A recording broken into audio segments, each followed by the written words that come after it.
I did that. Like, I did that. Like,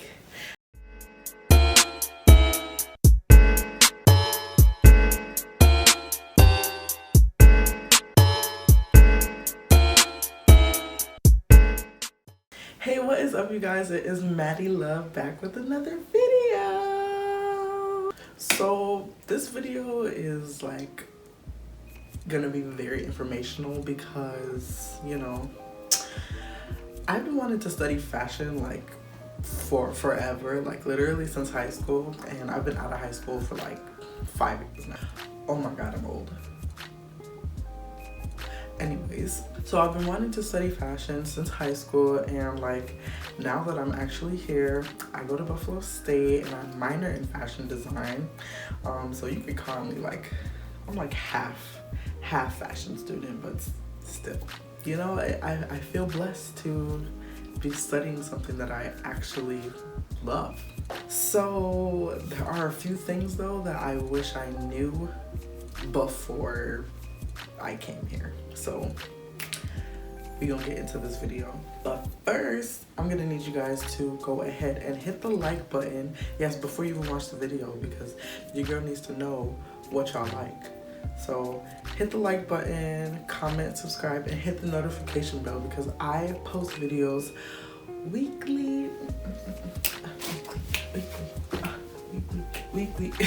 So without further ado, let's get into the video.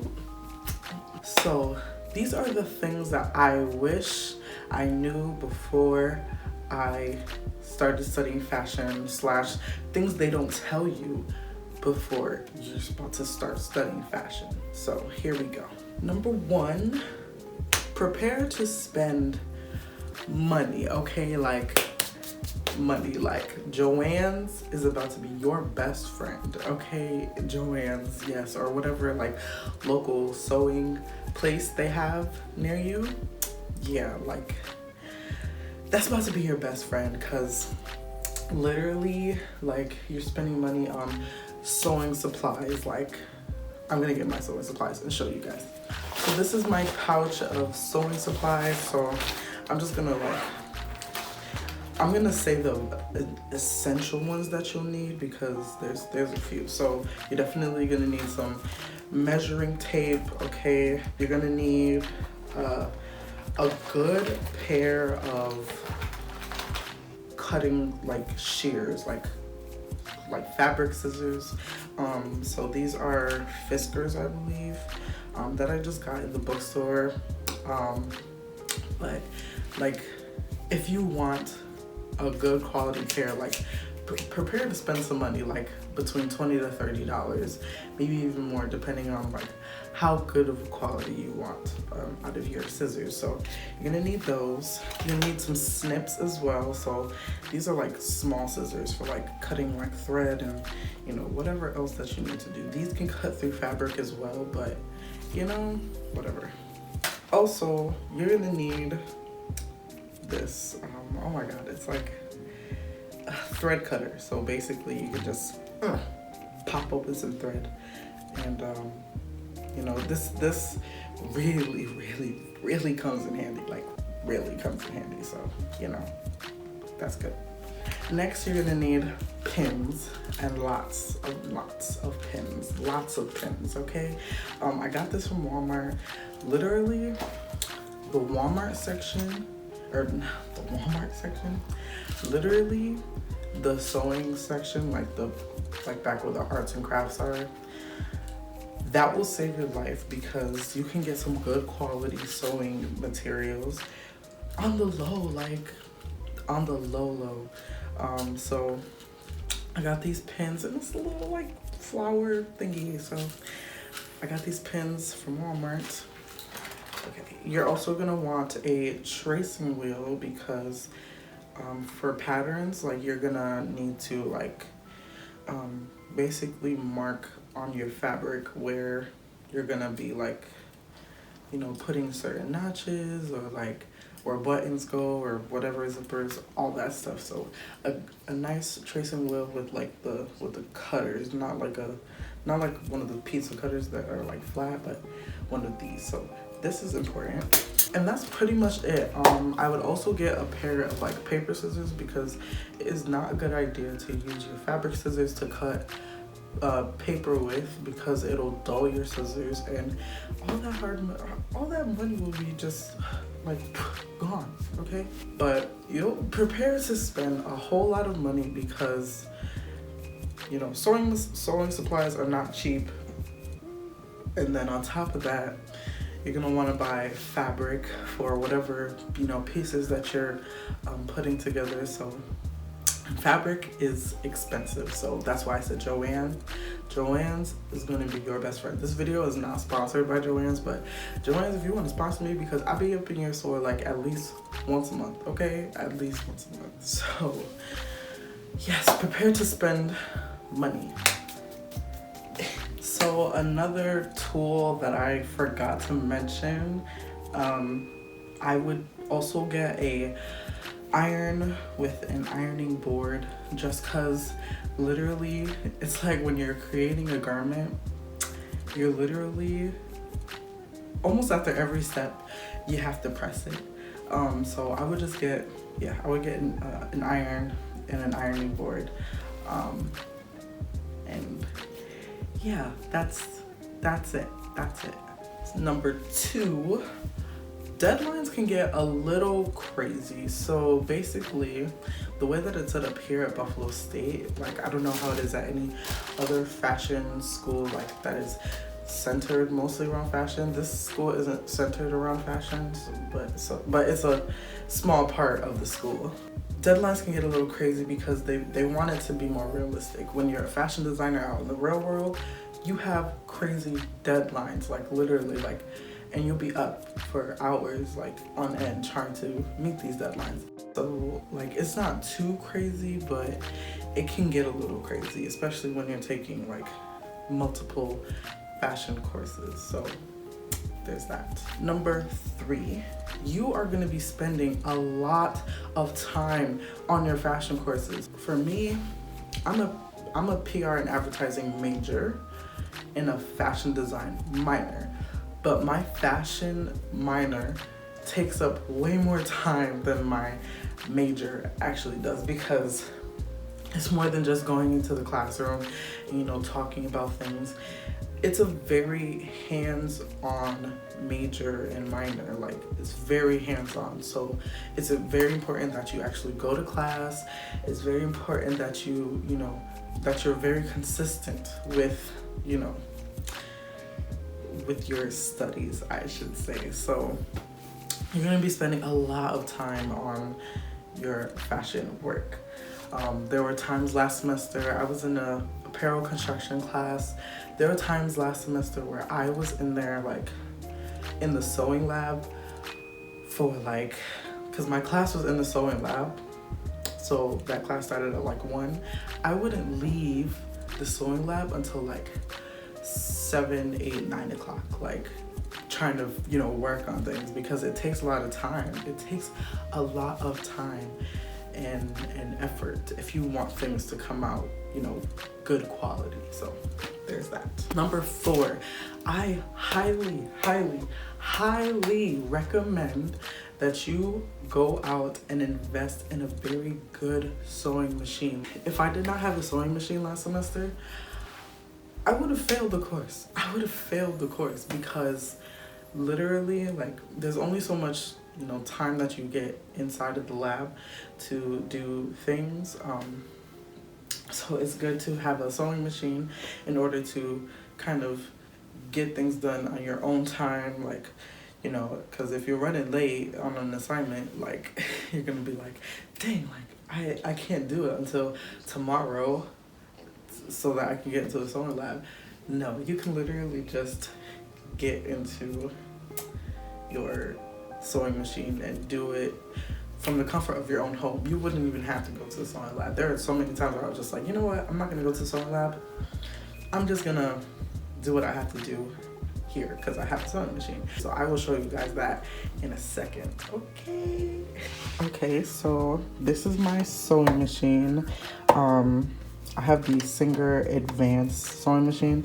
Luckily, my mother like used to like love sewing and making clothes and all that stuff, so she gave this to me. So I don't know exactly how much it is, but I would just say, just if you want this one specifically, just look up Singer Advanced. This one is a really good machine because first of all, it's really extremely easy to thread the machine. So basically, like, you thread it through here, and then it has this like automatic threader. So like, you just basically put your thread in here, and then like it has this little like push thingy. So that's cool. So automatically threads the needle for you. So that's really nice. Then you can easily, like, you know, thread your bobbins. And then it has this little like compartment. So there's actually a buttonhole foot. So like, you put the button in here and it makes like the foot the size of the button. So yes, so there's a buttonhole foot. There is also this, I believe this is a zipper foot. So it comes with the zipper foot. And then there's like a few, I think there's one more foot in here. Two more foots in here actually. So like, yeah, so there's a good amount of foots in here. So this is also something that you can use to like thread the buttons onto the garment. So that's really nice. And then it also just came with like extra needles. Like, this is, I forget what this is, but this is a tool that they included, so like you can like brush out any thread that gets stuck in there. And then there's also this like other tool that they connected, so you can cut thread as well. Some like extra bobbins. There's like this, I gotta try to get that up, but there's this like screw, so you can screw out the plates. Yeah, you can use the screw to screw out the plates. And then like this is like this, so you can like stop the thread, so it doesn't like, when you're sewing, it doesn't like move everywhere. So yes, this is just a very extremely nice sewing machine to have. It's really important it's really important, I would say, to invest in a sewing machine now while you're a student, so that you can get projects done much quicker, much easier, and you could basically just kind of get used to, you know, working a sewing machine. These sewing machines are definitely different from the sewing machines that they have on campus in the sewing lab. Those are Juki sewing machines, which are like industry, like sewing machines, industrial sewing machines. So this is like more of like a commercial one, like you just buy it in the store. So yeah, this is my sewing machine. This is my baby. Number 5. So one thing that I would suggest would be to constantly be looking at fashion inspiration. So look to social media, look to things like Pinterest, look to things like Instagram, Facebook, anything that you can find for inspiration, just so that your creativity isn't just limited to yourself. I would also recommend like going on Twitter and Instagram and kind of keeping up with fashion news, because things are constantly changing in the fashion world, and like it's very important to be up to date on everything, because you know this is eventually going to be your life. So I'm going to recommend that. I am starting this little like fashion journal where I'm just going to be posting, like putting in like fashion profiles on designers, because literally you could ask me about a designer and I won't know anything. Maybe like certain ones, like I know about Chanel, And that's about it. Like, that's about it. So I'm gonna be starting this little fashion journal. I'm also gonna be putting in like plus size fashion tips and, you know, my greatest hits, because, you know, your girl got a little, I got a little swag, you know, I got a little something, something. I got a little something, something, okay? So yeah, there's that. Number 6, so one thing that I'm really gonna recommend is that you kind of narrow down your fashion career choices and kind of pick a location where you want to settle down after you graduate. There's just so many different places where you could go in the fashion industry. Like, literally, there's something for everyone. Like, you could want to be in the fashion industry and not know how to sew clothes. You don't even have to know how to draw, but there's like fashion merchandising, there's like textile design, there's, you know, actual fashion designing, there's fashion PR, there's, you know, event planning, there's, you know, there's a business side, there's a creative side, and then there's something in between. And you can find something, but it's really good to narrow down your choices, because it can get overwhelming. And I know some of the locations where, you know, fashion is very prominent. There's New York City, there's Paris, Milan, you know, a lot of international places. Personally, I would like to be in New York City because it's familiar to me, so that's where I want to go. But I'm still kind of trying to narrow down my career choices. I'm leaning more towards like publicity and being like a stylist for the big girls. Hey. Number 7. This one is kind of one that I really didn't expect, but it's really so nice. It's like a breath of fresh air. Number 7, you're going to make friends. You're gonna make a lot of friends because you're gonna be struggling in classes with your classmates. And in the end, it's ultimately gonna end up in a friendship. So there were a lot of times where, you know, we're asking each other for help, we're, you know, showing each other, maybe someone didn't understand the demonstration, so, you know, we end up going in and showing each other like how to do this, explaining to each other, you know, this is how you do a certain thing, and you know, you're literally struggling together. These fashion classes are kind of small. They're kind of small. So you end up having like a family environment within the fashion school. I mean, that's how it is here at Buff, so I don't really know how it is at like a school like FIT, where I've heard it can be extremely competitive. I really don't feel like there's a competitive vibe to the fashion school here. So number 8, you need to be extremely passionate about fashion and the fashion industry. There's a lot of people who want to study fashion, and you know, they can do it, but they're not passionate about it. And especially when you're a student and you're kind of learning these techniques and you're, you know, working on, you know, perfecting. This is a craft. This is not like, you know, like something that you could just learn and then you're like, okay, I'm gonna go to school to learn this and then, you know, kind of memorize everything and, you know, go on with my career. No, this is a craft.